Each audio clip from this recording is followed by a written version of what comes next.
Le Congo abrite depuis le 13 février dernier les travaux de la retraite des directeurs pays de la région Afrique de l'Organisation internationale du travail en sigle OIT.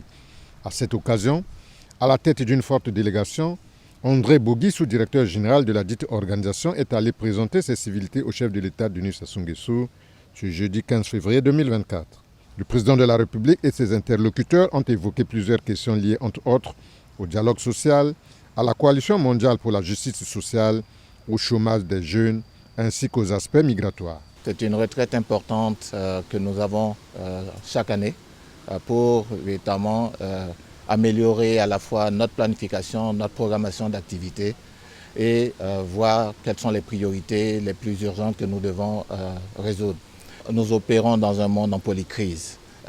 L'organisation elle-même se porte bien, le dialogue social se porte assez bien, mais bien sûr les crises, je dirais, sont des défis que nous devons, surmonter.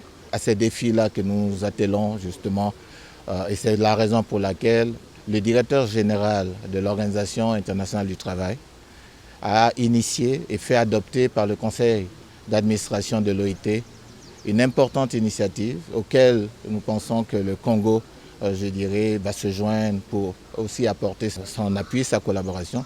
Ça s'appelle la Coalition mondiale pour la justice sociale. Mesdames Fanfan Rwaningo Kairanga et Sana de Courcelles, respectivement sous-directrice générale, directrice régionale pour l'Afrique et directrice Coalition mondiale pour la justice sociale, évoquent les problèmes de migration non choisie qui est un frein au développement du continent et celui de la planète Terre qui est en quête d'un développement durable. L'Afrique a beaucoup de problèmes. Les problèmes que nous voyons qui sont beaucoup plus immergents en Afrique, c'est le problème du chômage. Et le chômage qui touche les jeunes. Et ce chômage, comme il est vraiment accru, ça donne lieu à d'autres problèmes qui sont par exemple la migration des jeunes et une migration qui n'est pas choisie. Très souvent, nous voyons beaucoup de jeunes mourir en mer. Cette question a été aussi encore discutée avec le président de la République. À partir de cette année jusqu'en 2026, parmi les actions prioritaires de l'OIT pour la région d'Afrique, nous allons nous attaquer à la question du chômage, mais aussi à la question de la migration, entre autres, et les questions aussi de protection sociale et d'autres questions qui touchent particulièrement notre région d'Afrique. Le monde entier est en développement, le monde entier a besoin d'un développement durable qui agit harmonieusement sur les dimensions économiques, sociales et environnementales. Sur les questions sociales, l'OIT a ce mandat associé à la justice sociale depuis sa création en 1919.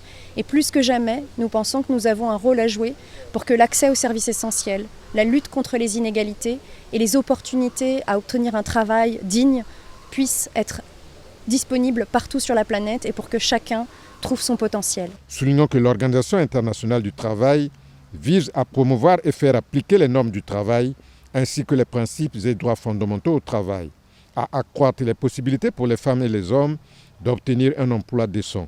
Enfin, à étendre le bénéfice et l'efficacité de la promotion sociale pour tous.